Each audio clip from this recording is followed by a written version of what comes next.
Hi, I'm Jamie, the co-founder and CEO of Tutaki. We are a director co-pilot that helps directors save time and be 10 times effective in board meetings. And today we're going to talk about directors who manage multiple boards. Perfect, complex problem.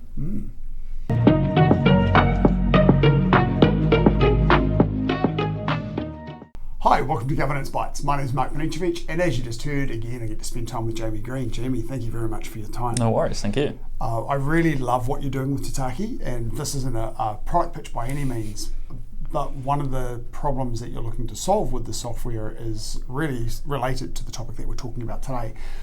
This issue of directors, and this is very common, directors who are on multiple boards and then have information coming from different angles and what relates to which company and which relates to others and the conflicts of interest and things associated with it. From your experience at McKinsey presenting to numerous boards, what were your early observations about how directors grappled with the volume of information that's presented to them? Yeah, it's a great question. And I think typically what would happen is directors get very focused on their area of expertise. So if you're a legal director or if you're the financial director, whatever your kind of domain is, that's where you end up focusing. I mean, we would hand over 200, 300 page M&A documents with like half a week to read them. And these aren't easy, they're new topics because they're not just the business day-to-day progressing to the next month. This is a very new topic of a purchase of a big business. And you'd be asking directors to be very strategic, analyze the conversation, and actually, pose good questions. And if you're given not a lot of time in a very complex topic, obviously it just narrows down how much focus you can have in which areas. So what would happen would be directors in meetings would focus on their lane, and they would hope the bandwidth was picked up by the other directors, or they would just kind of simply settle with the easy low-ball questions. And typically it doesn't create the best engaging discussion.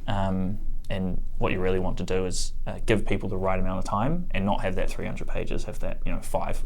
Yeah, right. Because you really want from directors the challenging questions, right? To poke holes in the arguments to see whether or not it's the right thing to do. Yeah, absolutely. Have you encountered any particularly effective methods or personal strategies that some of the seasoned directors or maybe that you've used that are people that are on multiple boards that they've developed to manage the information flow and connect those themes over time? Yeah, I think similarly, every good director will have their set of questions that they want to answer, and they will have, as they should be, those are their questions that they're most, they've got the most domain experience for. So they will go through the document in depth and make sure that those 10 questions are answered. They might be compliance, but they're also very specific domain questions. Yeah. And then outside of that, what they'll do is a very good director will bring in outside context to help aid the discussion in the right direction that needs to go. So, what are the things that are happening in the world that are going to influence this decision? Tariffs are a big one at the moment, and there's a lot more around technology development. So why build something internally and spend millions of dollars building a tool when you could partner with a new product in the US that's doing X, Y, Z?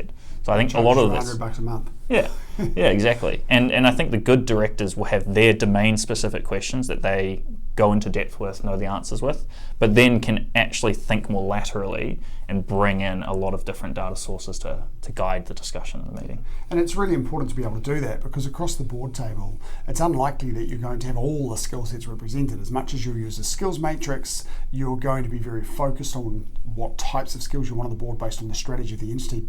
You're inevitably going to leave gaps. So they have to be filled, and so your directors really can't just focus on one lane. And also from a legal liability perspective, there's only so much you can rely on the expertise of other people in the room, right? You still maintain your liability. 100%. Is the challenge primarily about time management, as you alluded to before, or does it go deeper into comprehension and strategic insight? What is the challenge here with this? Yeah, I think at the root, it's time management, but there's a lot of nuance to that. Mm-hmm. So if you gave me a 10-page document and it was in a different language, I would need a lot of time to read it versus if it was in my native language. And I think that's the same at board packs.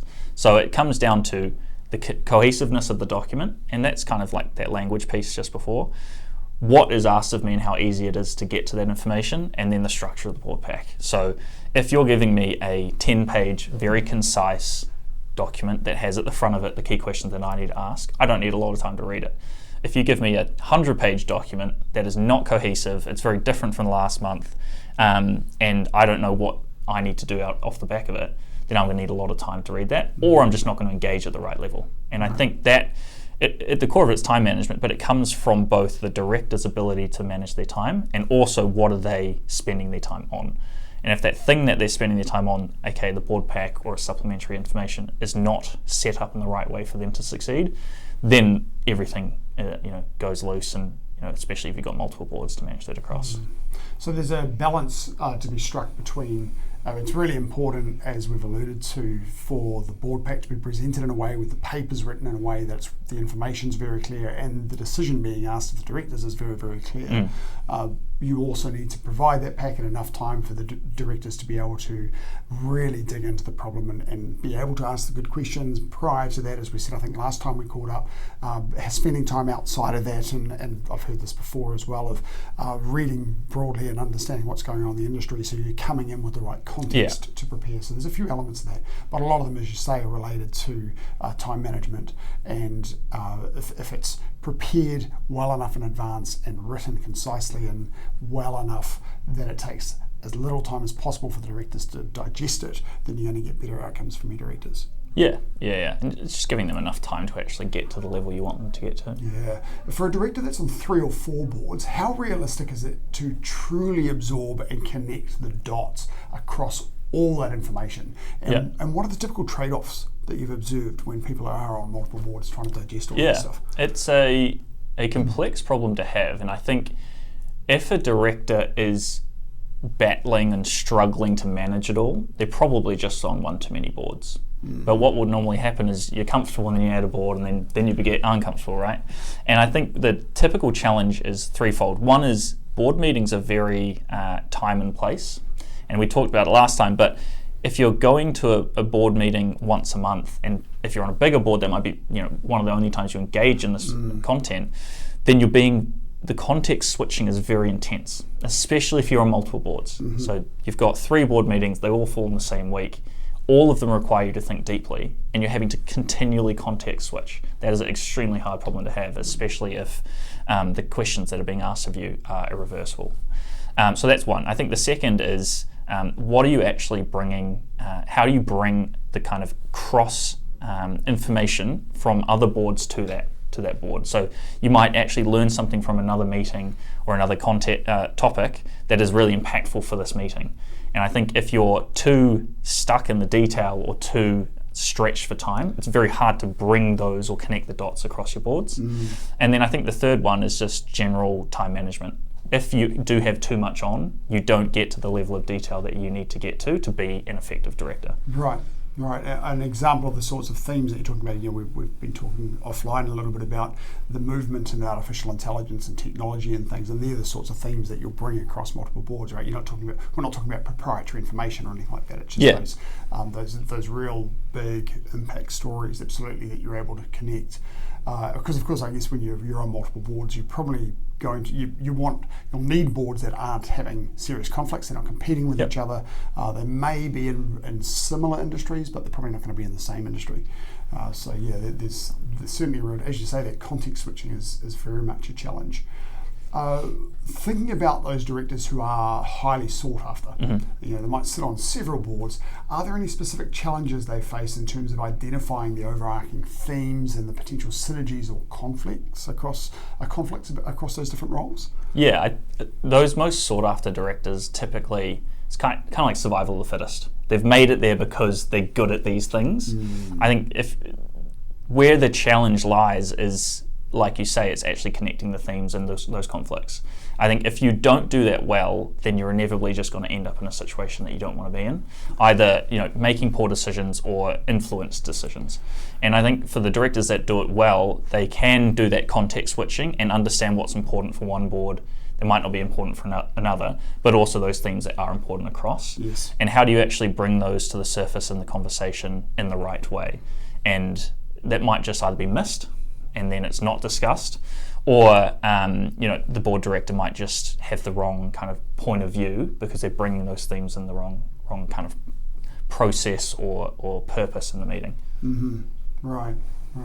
What are some of the potential pitfalls or limitations you see for directors, especially concerning their ability to identify subtle but really critical connections across that large, and essentially, the longer you're on a board, the more information is accumulating, right? Yep. So getting across all that. So what are some of the pitfalls or limitations you see?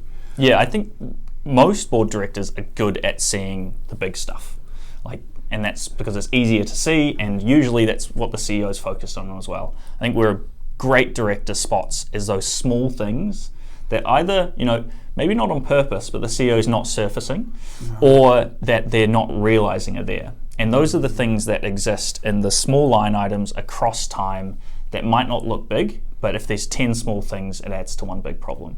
And I think for directors, that challenge is how do you actually find those things, both in the point in time document, but across time.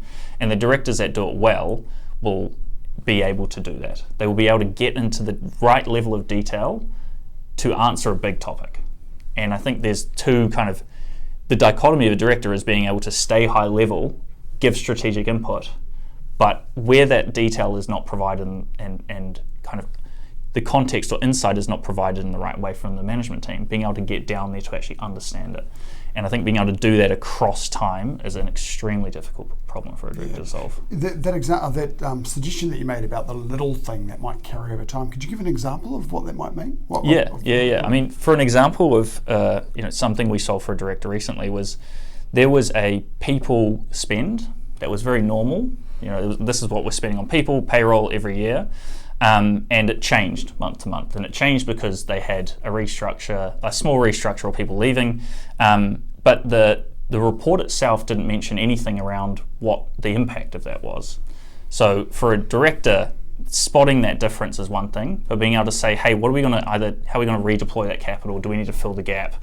What's the impact on the business and its operations is a second order question. Mm-hmm. And that's a reasonably simple one, but you imagine if there's something in the business case or in a project milestone that's been set up that's just constantly shifting, unless you actually have the detail to know, hey, 3 months ago we spoke about this, we agreed this point of view, we agreed it would be done by this date, and then unless you have the light switch on in the meeting to go, hey, we have talked about this previously, it can just be swept under or forgotten. Yeah, right. And if those things keep happening, then you just you're not fulfilling your strategy because you've set these things that you're going to deliver, and every small thing keeps pushing out, and the whole strategy is going to fall over. Yeah, yes. I want to come to Tutaki because I really like what you're doing with this software, where a director is on multiple boards. It's not, unlike much of the software that I've seen, it's not about the board, it's about the director. Mm-hmm. So if a director's on 5 or 6 boards, they can upload the information from all 5 or 6 boards. You're aiming to help directors query information and connect themes. Can you give an example of a situation where a director on multiple boards might find that particularly valuable? Yeah, I think the problem a director might have, and is threefold. One is you've got a lot of different sources of information and different systems. Now, big directors, a lot of them will just be on Diligent. Smaller directors might be split across Board Pro. Maybe they've got a board on Diligent, maybe one's on Google Drive or one's PDF. And I think if all of that information is disparate and spread out, it's hard to connect the dots. So that's one in terms of the issue. The second is that context piece of what's actually important. So a CEO might surface a change in something, but the actual value a director can have is what's the deeper level insight and what's the question off the back of it. And then the third one is just generally, what is the amount of information that you've got to get across? And for Tutaki, what we help surface is basically how do you take a director's superpower, which is their ability to pull on their historical knowledge and almost gut on what to do in a certain situation and apply it in a very streamlined way to the problem. So how do you do that across boards? I mean, for example, a really good example is a portfolio. They might have observer rights, but they must also sit on a bunch of different boards, so a PE firm, for example. So how do you actually pull the themes across their portfolio to then understand what strategic questions are important? And you might actually find that a question that's being asked in one portfolio company, not being asked to another, but should. Yes. And those cross themes, I think, are really hard to do for an individual director, but also for boards in general. Yes. I mean, you might be on a couple boards, but because of the structure of the conversation, you might not find that one thing is relevant to another when in fact it is extremely relevant. Yeah. And that's the power of Tutaki and AI, is to be able to both pull those strategic nuances across boards, but also across time. Yes. Yeah, I can certainly see some value there. And if you've got a director who is on multiple boards, drawing a theme or an issue, it's about what's not being asked in this boardroom, right? And having somebody that is across multiple boards and being able to connect those dots, is able to bring those themes across and say, oh, have we thought about this? That's a really strong point. We talked a little bit about this last time, but I want to. It's an exciting topic, and I want to dig into it a bit more. Do you see a future where artificial intelligence becomes an indispensable tool for governance, particularly with directors with board responsibilities? Yeah, I think I have to say it, but I think yes, is the answer. And if you think about boards maybe 30, 40 years ago, they were typically senior executives that are moving into a directorship role, and they have their wealth of knowledge is actually the most valuable thing, and it is also at the forefront of the development in that industry. So you're a 30-year operations and manufacturing executive that's becoming a director. You have all of the insight you need to govern that board in the right way. But now, as the world's moving so fast around you, it almost feels like the management team is educating the board in some degree. And I think that's just going to keep happening. The world is going to move faster and faster. For example, in technology, it used to take 4 years to build an app. You can do that in a weekend now.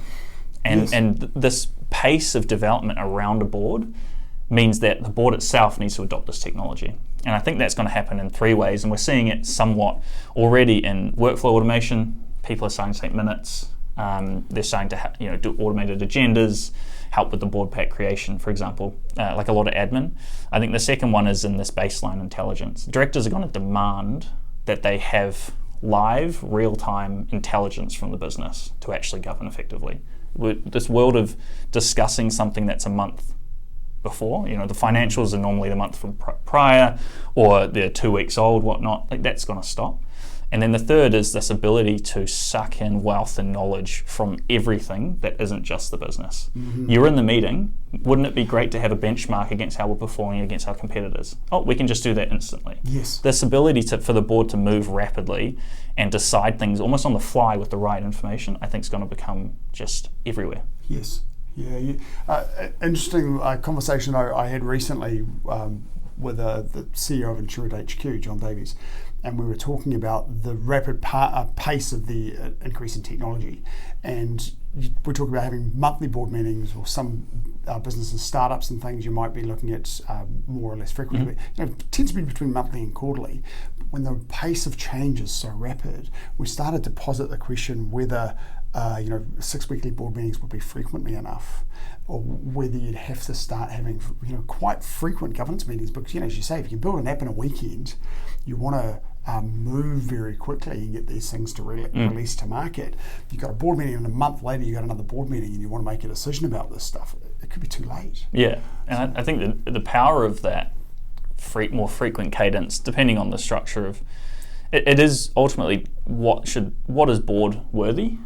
And if you get the board engaging too frequently, they'll end up engaging in topics that aren't strategic or more operational. So I think the cadence, might be, the formal board might stay similar, but there might be a way for a board to engage on a more frequent basis on topics that they find interesting. Yeah, that's what we said as well, was the idea of potentially having intra-board meetings that are like special meetings on a particular topic or something. Because you're right, and that was a question I asked, is how do you then, if you've got an increased cadence, how do you stop yourself from becoming operational? I think there's some change to come here as that pace of technology increases. And ChatGPT was released just over 2 years ago. Oh, it's insane. And how we've moved since then into agentic AI and things, it's just moving so rapidly, and boards have got to keep up. Particularly if it starts with companies that are in the tech space like yours, but it's going to hit companies in all spaces. If not using AI now. I was talking with a $1 billion finance company the other day, and they've completely changed how they think about it. I mean, without the right governance, what happens is your employees ended up just using AI anyway without telling you. And I think companies now are adopting it and putting in the right policies that they control how it's used, but that it's used. Yes. And it's making people so much more effective. Even from a talent position, people leaving university now expect to use it. And if they can't, they're going to go somewhere else. Yeah, I think if I were leading a company at the moment, I'd be wanting to train all my staff on this stuff. yes, have your policies in place about you're not putting in sensitive information, which we've got this here. You're not putting in sensitive information. You're not putting in customers' personal information. None of that goes in. But I want to take that step beyond and teach all of my staff about prompt engineering and the different LLMs that are available, and also the different non-LLM AI tools that are out there. Well, not all of them, because there's so many of them that are around, right? But the breadth of what's there, and just to encourage that curiosity. You get so much more efficiency in your business. 100%. One final question for you. What's the best governance advice that you've heard or given, or you've been in the board meetings with your time at McKinsey, the board that you've got now in Tutaki? What's the best governance advice that you've heard or been around? It is ask the right question, and it's very nuanced and very simple, but we've all been in those meetings where someone's asked a question, everyone goes silent, because it's the right question to ask and it's getting people thinking. And I think a lot of board directors will go through their list, make sure everything's okay, they'll tick off the boxes in compliance, and then in the meeting it's kind of, let's go through the motions. And I think go into every meeting with what is a question that's going to get people a bit edgy and make them really think through the strategy and what's next. And I've been in heaps at McKinsey, and typically the best ones are on that edge of, think they're easy to answer but are very complex, and get people really moving in their seats. And I think focus on what is that right question. That's a challenging piece of advice. That's a really good one to think about. Cool. Jamie, thank you very much again for your time. It's been a cool conversation. I'll look forward to staying in touch. Perfect. And hopefully we can do this again in future. And I'll see you next episode. Thank you for watching this episode of Governance Bites. We have more episodes on YouTube and your favourite podcast channel, where I interview directors and experts on various topics relating to boards of directors and governance. We'd love to see you back, and please like, subscribe, and share the videos and podcasts.